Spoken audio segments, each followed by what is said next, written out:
নমস্কার হকগল রে, welcome to my first daily blog. আজ ছিল অক্ষয় তৃতীয়া। আমাদের দোকানে পূজা ছিল। সকাল সকাল গরম জল কইরা স্নান কইরা লইছি। দেখছো কি সুন্দর না কইছি আমি বাঙাল ভাষা না? তো সকাল সকাল শাড়ি পইরা চলছি দোকানে।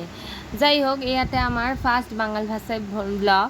তোমাদের যদি ভালো লাগা থাকে লাইক কইরা দিও, আর যদি ভুল ত্রুটি হয়ে থাকে ক্ষমা কইরা দিও। ঠাম্মার লগে চলছি আমি দোকানে। সকালবেলা গিয়ে দেখা এত দূর রেডি হয়ে নেওয়ার পর আমি ফুলগুলো সাজাই লইছি। তারপর ঠাম্বার লাইগা দেখা আমি পান সাজাইছিলাম, কিন্তু পারি নাই কিছুই। তারপর আমার ঠাম্বার ট্যালেন্ট দেখছো, হাসতে কইছি বলে বটির দিকে না তাইকেই শশা কাটছে।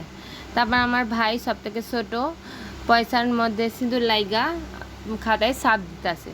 তারপর সকল কিছু রেডি তো হইয়া গেছে, ঠাকুর মশাইয়ের দেখালাই।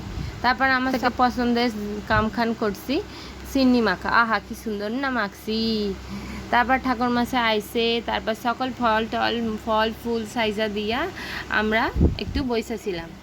তারপরেই শুরু হলো অঞ্জলি দেওয়া। আমার জ্যাকে ডাকতে তারপর আইলো, আমার বাবারেও ডাকতে তারপর আইলো। তার ক্যামেরাখান সেট করছি দেখছো, এক অন্ধকারের দিকা। তারপর আমাদের ঠাকুরমশাই শুরু করছিল হোম। আহা, হোমের আগুনটা কি সুন্দর না লাগছিল। গরমকালে গরম তাপে বসে থাকতে যেমন লাগে আর কি। যাই হোক, তোমার আমার চ্যানেলটারে সাবস্ক্রাইব করে দিও এই হোমের আগুন দেখতে। তারপর আমার ভাইয়া ঠাকুরমশাইয়ের সাথে নিয়মকানুন সাইরা লইছে, কিছু দিচ্ছিল আমার ঠাকুরমশাইয়ের হাতে। তারপর ঠাকুরমশাই ডাবের পানি দিয়া হোমের আগুনটা নিভাই দিল।